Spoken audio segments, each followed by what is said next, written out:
My family, welcome to yet another one. So I just got through watching this prophecy fulfillment from Prophet Uebert.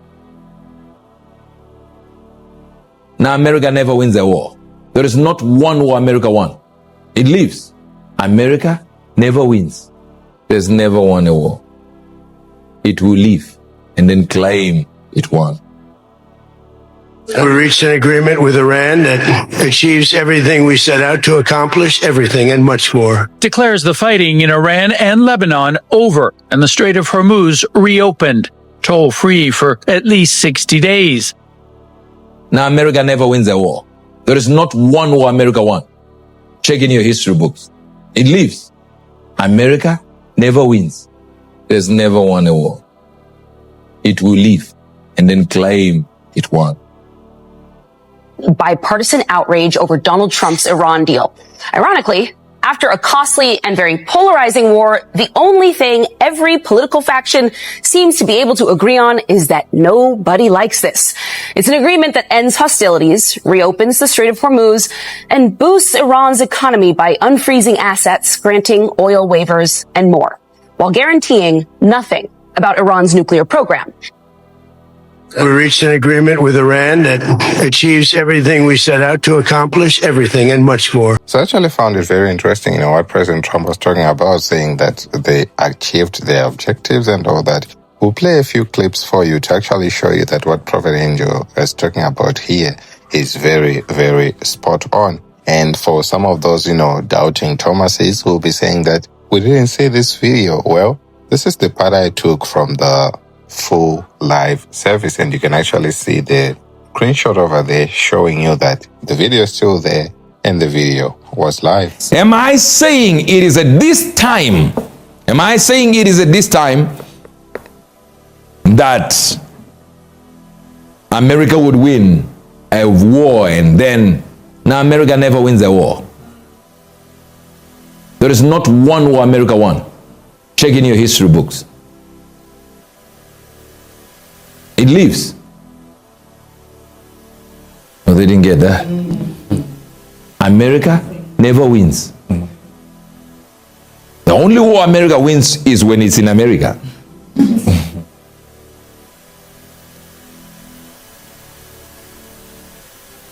There's never won a war. It will live and then claim it won. And that war will be, that country will be in shambles and they start fighting each other there. They did that with Iraq. And they even killed the leader of Iraq. Now there is another one. So you see, the video was actually live, the prophet is actually there. And talking about some of those things that President Trump had to say, let me just take you to a video of what he said immediately after Operation Epic Fury. A short time ago, the United States military began major combat operations in Iran. Our objective is to defend the American people by eliminating imminent threats from the Iranian regime, a vicious group of very hard, terrible people. Its menacing activities directly endanger the United States, our troops, our bases overseas, and our allies throughout the world. For 47 years, the Iranian regime has chanted death to America and waged an unending campaign of bloodshed and mass murder, targeting the United States, our troops, and the innocent people in many, many countries. It's been mass terror, and we're not going to put up with it any longer. And just recently killed tens of thousands of its own citizens on the street as they protested. It has always been the policy of the United States, in particular, my administration, that this terrorist regime can never have a nuclear weapon. I'll say it again, they can never have a nuclear weapon. That is why in Operation Midnight Hammer last June, we obliterated the regime's nuclear program at Fordow, Natanz, and Isfahan. After that attack, we warned them never to resume their malicious pursuit of nuclear weapons, and we sought repeatedly to make a deal. We tried. They wanted to do it. They didn't want to do it. Again, they wanted to do it. They didn't want to do it. They didn't know what was happening. They just wanted to practice evil. They've rejected every opportunity to renounce their nuclear ambitions, and we can't take it anymore. Instead, they attempted to rebuild their nuclear program and to continue developing long-range missiles that can now threaten our very good friends and allies in Europe, our troops stationed overseas, and could soon reach the American homeland. For these reasons, the United States military is undertaking a massive and ongoing operation to prevent this very wicked, radical dictatorship from threatening America and our core national security interests. To the members of the Islamic Revolutionary Guard, the armed forces, and all of the police, I say tonight that you must lay down your weapons and have complete immunity, or in the alternative, face certain death. So, lay down your arms, you will be treated fairly with total immunity, or you will face certain death. Finally, to the great proud people of Iran, I say tonight that the hour of your freedom is at hand. Stay sheltered, don't leave your home. It's very dangerous outside, bombs will be dropping everywhere. When we are finished, take over your government. It will be yours to take. This will be probably your only chance for generations. So from this, we can actually gather that he didn't want Iran to have missiles and, nuclear weapons. And you can also see that one of the things was regime change, because he was talking to the people of Iran saying that they have to stay ready. Their nation will be there for them to take, will be there for the taking. And a lot of stuff that he actually promised. And he said that he's going to be doing this in a very short space of time. But from all those things we're now seeing, that is not the case, Let me just share with you some clips I managed to join together to just show you that this did not end the way Trump expected it to end. But he's still saying that he actually won. Think of it. We had leaders and they're gone. Then we had new leaders and they're gone. And now nobody has any idea who the people are that are going to be the head of the country, and will not relent until the enemy is totally and decisively defeated. First up, Donald Trump has signed a memorandum of understanding with Iran, declaring the war has been a success. The US has agreed to end the blockade of Iranian ports, to end military action against Iran, to stop Israel bombing Hezbollah, and to release hundreds of billions of dollars so the Iranians can rebuild. In return, the Iranians have promised they won't pursue nuclear weapons. If that sounds like a good deal, I've got a bridge I'd love to show you after the show. Just 3 months ago, Donald Trump said the US blockade would continue until every US demand had been met. Will remain in full force and effect as it pertains to Iran until such time as our transaction with Iran is 100% complete and fully signed. But today he announced the blockade would end immediately, so talks between the US and Iran could commence in pursuit of a final deal. Just a few months ago, Trump said the world's leading sponsor of terror could not have, under any circumstances, ballistic weapons. Our objective is to defend the American people by eliminating imminent threats from the Iranian regime. We are going to destroy their missiles and raise their missile industry to the ground. It will be totally, again, obliterated. But today he said it was only fair that Iran had missiles. Sir, you shouldn't let them have any missile. I said, well, what am I going to do? Am I going to let Saudi Arabia have missiles, but they can't have them? Yes, sir. It doesn't work that way, It doesn't work that way. And missiles aren't the problem. Missiles they hurt a little location, but they don't blow up the planet. Just a few months ago, Trump said that if the US had to, they could take Iran's enriched uranium by force.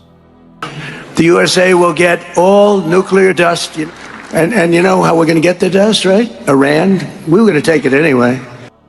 But today he says Iran will retain the nuclear dust while discussions are held about whether or not they'll relinquish it. He's decided to take Iran's word for it that this time they really will do the right thing, which is a bit like trusting Elbow, Caleb, except Elbow doesn't have enriched uranium. Well, thank God for that. Who knows what might happen if Elbow had the enriched uranium. You wouldn't be speaking out against the budget, I suspect. But nevertheless, look, we've still got 60 days to actually find out what's going to happen here, right? So I'm kind of holding my horses until that happens. In the meantime, though, I would say Trump finds himself in a real pickle because he, of course, went to an election saying, there will be no forever wars. I'm not going down that road. He then decided to launch a war that he said would be over within 4 or 5 weeks. We're now pretty close to the 4-month mark. I think the end of this month would be 4 months, right? So he's in a little too deep, I suspect. He knows that midterms are coming up. Part of the MAGA base is extremely unhappy with the way this has gone. They want it over as soon as possible. In fact, they didn't want it to happen in the first place. He's worried about how that will play at the midterms. He's also worried about energy prices and other high prices and how that will play at the midterms. And so he would like the Strait of Hormuz to open up as quickly as possible to help him from that perspective politically. I mean, you've kind of got to ask the question, what was the purpose of going in the first place, right? Because if you're going to go in and sort of half do it, well, we've seen what happens when you half do wars before. What was Trump hoping to achieve when he set about this war at the end of February? Because he's not, whatever it was, he's presumably not achieved it. So what was the purpose of doing it in the first place? But look, we've got to wait and see what happens at the end of this 60 days. He's threatened that if they break any part of this deal that lasts for the next 60 days, he will bomb them. Now, he has to do that if they break any part of that deal. Like, there's no ifs or buts about it anymore. He's threatened to bomb them 100 times and not done it. So if he's going to make the threat, he has to be prepared to follow through on it. But I'll wait to see what happens in 60 days' time before I make my final judgment on all of this. Who knows what might come out of it? But I do wonder why he did it in the first place. You're convinced this is a big mistake, aren't you, Gemma? I'm as convinced as anyone can be on the evidence of today's announcement and what we know of the deal, in the sense that I'm on a unity ticket with you, Caleb, as in, who knows what will happen in the next 60 days? Who knows? But if, let's say, for argument's sake, this deal is the deal, it sticks, and that's it, I think it's a tremendous betrayal of the people who are suffering under that regime. I reckon Iran made 4 bets and they were right on all of them. They bet that no foreign power would put boots on the ground. Yep. That's proved true. Yep. They bet they could close the Strait of Hormuz and cause worldwide panic. They did. That proved correct. They bet that if they attacked Gulf states, they would force negotiations in its favour, and that pretty much was the case. And they bet, to your point, Gemma, they could stage a Tiananmen Square-style crackdown on dissidents and get away with it. And on each of those bets that the Iranian leadership have made, they've proved correct. I think what you said, Caleb, you can't start a war and half-arse it, especially not with a regime like Iran. You either beat them or don't bother with it. This is why I say I'm not sure why he bothered to do it in the first place. Well, they'd say they've set back the nuclear, sure, but clock, that was right? But see, that was the stated aim in the beginning. Yeah. Was that we're going to deplete their nuclear capabilities, which I thought they did last year when they had the attack on the underground bunker. Right? We were told we've set them back years and all this sort of stuff. Then come February, they're going off into another war. Now, if the stated aim was to neuter their nuclear capabilities, well, they did that very early on, and they could have then moved on and said, well, you go about your business. No.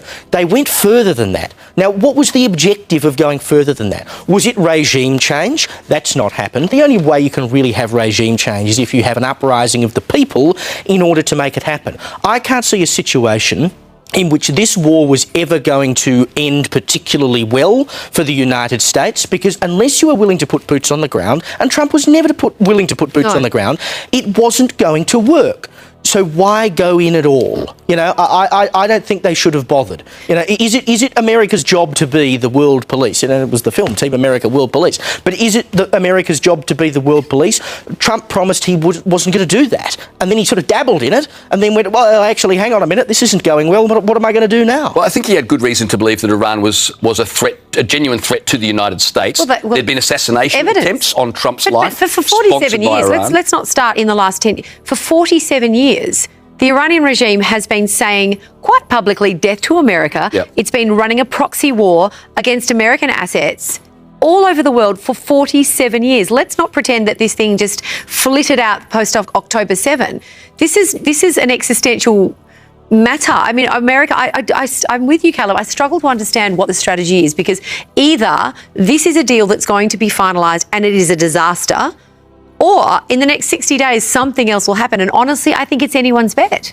If you think about this, then Iran now has semi-control over the Strait of Hormuz, and they've asserted that sovereignty.